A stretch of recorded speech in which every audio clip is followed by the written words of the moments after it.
Good afternoon, everyone, and thank you for joining us today. Thank you. I see you're all joining. My name is Brooke, and I'm delighted to welcome you to the Annovis webinar. Today, we will provide the company's update and answer questions from the audience. Before we begin, I would like to remind everyone that today's call may include forward-looking statements. These statements are based on current expectations and assumptions and are subject to risks and uncertainties that could cause actual results to differ materially from those projected. For more information on the risks and uncertainties related to Annovis Bio's business, please refer to the forward-looking statements and the company's latest SEC filings. To guide us through today's presentation, I am pleased to introduce our speaker, Dr. Maria Machuquin, the founder, president, and CEO of Annovis Bio. Today's presentation will address the current progress of Alzheimer's and Parkinson's clinical trials, as well as the summary of cognitive and biomarker data of buntanetap from previous studies. We also welcome our audience to leave a question in the Q&A section during the webcast, or raise your hand during the live Q&A section by using the button in the toolbar. Once it's your turn, you will be unmuted and allowed to ask your question directly. Without further ado, I will turn the call over now to Dr. Maria Machuquin. Thank you very much, Brooke. Thank you so much for attending this afternoon. I'm really happy that you are interested enough in our company to log in, and I'm looking forward to explain to you where we are and where we are going. So these are the forward-looking statements. Please accept that not all the statements we are making may become true. I'm just giving a short highlight of the company. Most of you have seen pieces of it or the whole thing, but I do want to point out that this in the second window, we are right now in 2 clinical studies. One is a pivotal phase 3 study, and one is an open label study for Parkinson's. And then I want to go to the end, because to date, we have 19.5 million in the bank, no debt, and we have raised about 40 million in 25. So we have adequate money until the 3rd or 4th quarter of this year. The pipeline hasn't changed any. We are ahead in Alzheimer's disease, but are close following it with Parkinson's. And we really do plan to finish the development of Alzheimer's and of Parkinson's drugs in the next few years. I wanted to point out how many studies we have really done. We have done a grand total of 14 clinical studies and treated over 1,200 people, be that healthy volunteers, Alzheimer's, or Parkinson's patients. The patent situation looks really good. We have patents that go all the way to 2044, 45, and 46. So let me first talk about Alzheimer's disease. Most of you know that in our phase 2/3 study with 300 patients, we saw a beautiful dose response curve in a subgroup of MMSE 20-24 p-tau, which is amyloid and tau positive patients. So that means that in early Alzheimer patients, verified Alzheimer patients, we see what you see on the right, a dose response that's highly statistically significant. The reason this is important that these patients are p-tau positive is that we use exactly these patients as inclusion-exclusion criteria for the study we are doing now. Now, whenever you look at the subgroup, you want to be sure that it's not cherry-picked. That's why we did a forest plot. In the forest plot, you show all the people in that subgroup, and you show whether they respond or not. So if you see the square on the left, it means the people responded positively and had an improved ADAS-Cog. And in fact, you can see that whether people were young or old, were ApoE4 carriers or not, were heavy or light, Hispanic, Latino or not, female or male, were on medication or not, were black or white. Every single one of these groups responded to our drug. So we are confident that, in fact, we didn't cherry pick our subgroup of early MMSE positive, tau positive patients. What then came out a little later that is very encouraging and gives us an idea that the drug may not just improve cognition, but actually be disease modifying, is that we were able to show in biomarkers that, number one, on the left, it reduces the level of neurotoxic proteins. And in fact, it reduces tau and it reduces TDP-43. In the middle, you have 5 inflammatory factors that all go down. So it actually reduces inflammation as measured by different inflammatory factors. And then neurofilament light on the very right is a measure of nerve cell health or damage. And again, the nerve cells are less damaged after treating the patients for 3 months with buntanetap. So using that data, we designed a 760 patient, 6 and 18-month study. This study uses all the inclusion-exclusion criteria we found that work in our previous study, the endpoints, and what we are doing is being very careful about how we are recruiting the patients. So this is the study we are doing. You see the arrow here that says we're here. We have recruited 40% of the patients. In 6 months, we will have the symptomatic readout. In 18 months, the disease-modifying readout, and then we'll have an open-label extension until the drug is approved. I do want to point out that the markets of the symptomatic and the disease-modifying efficacy are very, very different. The market for symptomatic is really Aricept, and that Aricept and acetylcholinesterase inhibitors have a $7 billion market. However, it is generic. All these drugs are 30 years old, and they are 100% generic. So if our drug turns out to be just symptomatic, which means it has efficacy up to 6 months, but then it stops efficacy, then we go into the generic market of the 7 billion. However, if our drug is disease modifying, like Kisunla and Leqembi, then the nascent market is estimated to be 100 billion. If we take 20% of that, our market, our personal market for buntanetap would be 20 billion.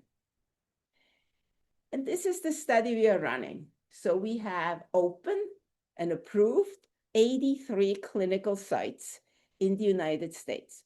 In this study, we made a major effort to have sites in the middle of the country.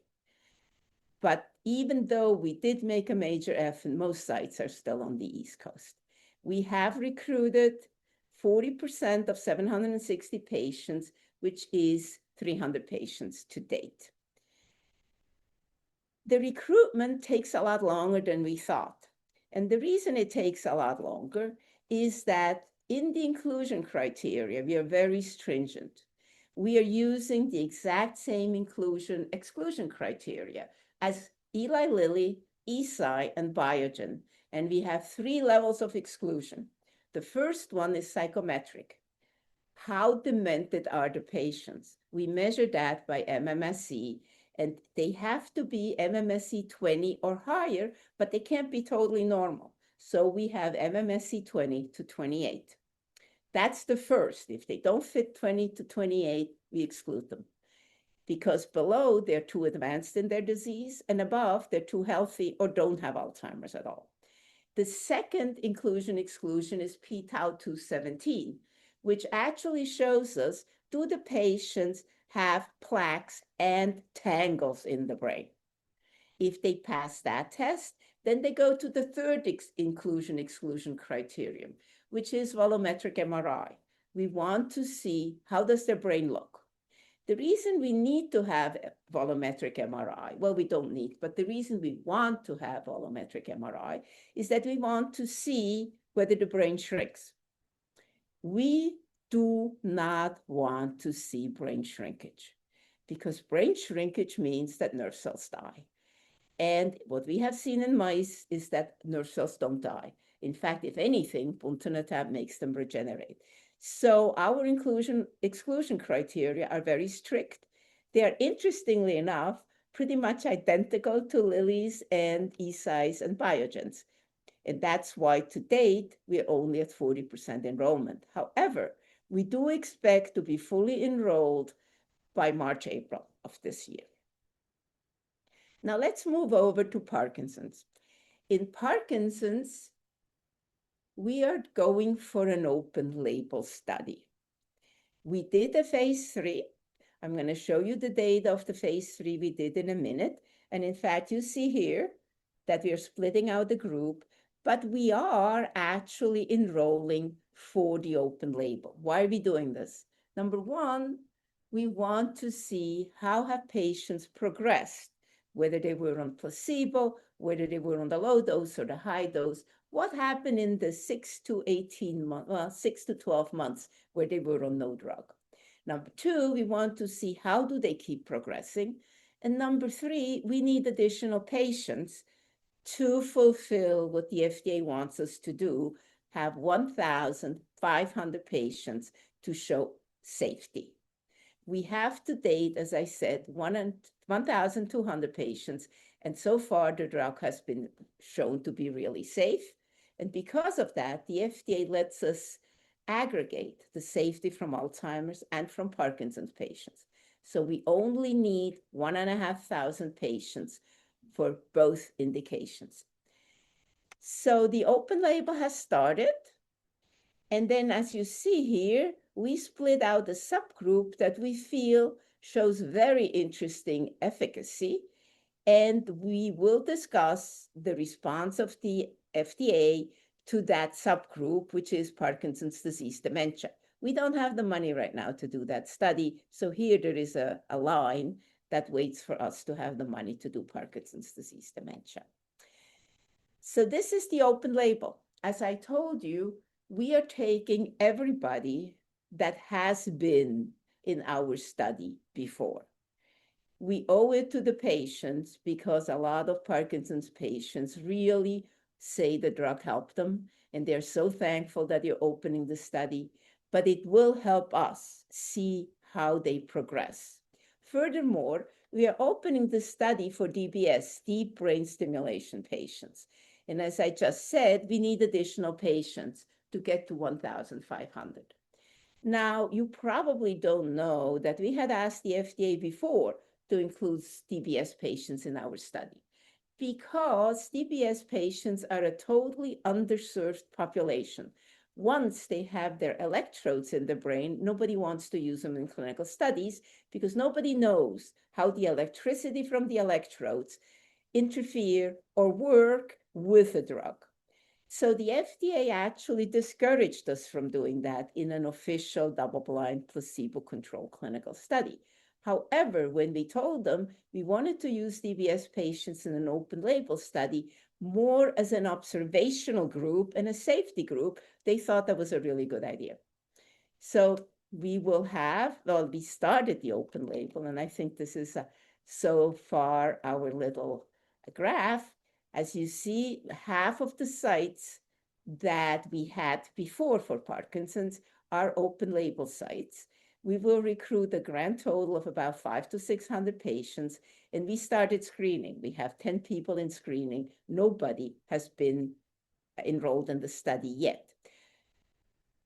So this is the subgroup, the Parkinson's disease dementia group, that we went to the FDA with. The reason we took this group in the ITT population, 523 patients, we see that the placebo gets worse and the two treated groups actually remain the same. When we then look at the patients that have an MMSE over from 20 to 28, we see that the placebo also gets worse, and the two treated groups get a lot better. Now, here we looked at amyloid positive and amyloid negative. This means we look at Parkinson's patients that have Parkinson's plus Alzheimer's disease. Amyloid positive and tau positive, as measured by p-tau 217, shows that these patients have Parkinson's and Alzheimer's disease. And when we look at these patients here, you see that the placebo in 6 months deteriorates twice as fast as Alzheimer's. These patients lose their cognition twice as fast as Alzheimer's patients. And our drug actually improves it by 2 points. Now, this is MMSE, is measured by MMSE. So if you know ADS-COG, MMSE is half a point for 1 point in in ADS-COG, which means that these Parkinson's patients that also have Alzheimer's, their cognition goes down by 4 points in 6 months in ADS-COG points, and it goes up by 4 points in the same 6 months if treated. This is an amazing result, and I don't think anybody has ever seen that these patients can recover that well just in 6 months. So with this data, we went to the FDA. We also showed them the p-tau data, because what we saw in these patients is not just that their cognition got better, but also that their tau levels. This is p-tau, which is amyloid positive. These people have plaques and tangles. These people have total tau, which is not 100% clear what it represents, but these people have BD tau, brain-derived tau. This represents tangles. This represents plaques and tangles, and this represents total tau. In all cases, we improve the levels of tau, any tau, in plasma. So we went to the FDA, and they sent us a letter, so we didn't have an official meeting. They gave us an answer to our question, what do you think about doing a study in PDD? And we received guidance a week ago. And basically, they said that they have absolutely no objection. They're happy for us to do that. However, they do want to point out that there are no guidelines and there is no consensus on how to test PDD patients because there is no drug on the market for PDD. So what we are doing, we have acknowledged that we will do a study, but we're putting together a key opinion leader group specifically for dementia and Parkinson's disease. And in fact, there are neurologists out there that have specialized in dementia and Parkinson's disease. And we are just putting together the group. I think we're going to have a meeting in a month. And then we will decide what are the best endpoints to measure cognition, but also function in that group. And so let me give you a summary, because we have in total 4 studies, that's 4, that show improvement in cognition in our studies, in our patients. And in all 4 studies, these patients are amyloid positive, they have plaques. They're tau positive, they have tangles. And their MMSE is over 20. So if they're too advanced, MMSE under 20, we don't have a result. It's too late to interfere. But if they have Alzheimer's, if they're plaque, they have tangles, and their MMSE is over 20, we see efficacy in all 4 groups. So let me show you the 4 groups.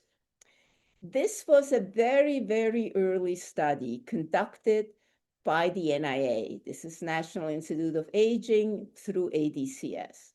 As you can see, it was very few patients, but in these very few patients, you see placebo and you see treated, and the treated do a lot better. Then we did our own phase 2A study, which had 14 patients. And this was 7 patients, this is 14. And if you look here, again, the treated group is much, much better than placebo, and actually it's statistically significant. Now, this is the data you already know. In the amyloid positive, tau positive, early Alzheimer patients, we have a nice dose response. And in the Parkinson's patients, we have a beautiful improvement in cognition. If we put this into a graph and compare it to what is on the market today, we see the green line. That's the natural progression of Alzheimer's disease. I want to point out here that the natural progression is about 4 ADS-COG points per year. And I told you that in amyloid positive, tau positive Parkinson's patients, it's 4 ADS-COG points per half a year. So just to give you a relation on how fast these people go downhill. And then this is the standard of care, the red line. That's Aricept. It's symptomatic, it works for 6 months, and then the effect goes away. The blue line is Leqembi and Kisunla. As you know, the two drugs are newly approved. They're disease modifying. They don't improve cognition. What they do, they slow the progression. So after 18 months, people have progressed 30% less than if they did not take a drug. This is our drug, and this is the combination of 4 studies. 2 phase 1b studies, 1 phase 2a, and 1 phase 3 Parkinson's. And the data is identical for the 3. All of them improve between 3 and 4 ADS-COG points at 1 month, at 3 months, at 6 months. Now, this is 2.5 times better than the standard of care, but it could just be symptomatic. And if the drug stopped working at 6 months, then we would have a drug that sells into the symptomatic market, which is a generic market. However, we are pursuing the study for 18 months. And the reason is we do want to know whether it is disease modifying or not. In animals, and we have about 8 different animal models, be that Down syndrome, Alzheimer's, Parkinson's, frontotemporal dementia. In animals, the drug is disease modifying. It actually changes the cognition over 9 to 12 months. It changes the underlying disease by looking at the brain over 9 to 12 months. It is disease modifying, and it reverses the cognition problems that have already happened. So if we believe in our animal data, then this line here should stay up and either be the same or better than the Leqembi and Kisunla line. And if that is so, then in 18 months, we will have a drug that is symptomatic, but also disease modifying and sells into a $100 billion market. So in summary, we have recruited 40% of the patients in our 760 study. Full recruitment will be this spring. The open label study has started. The FDA agrees with us conducting a PDD study, and we are discussing the details. And as far as we have seen to date, buntanetap has shown significant cognitive improvement across AD and PD patients. Thank you very much.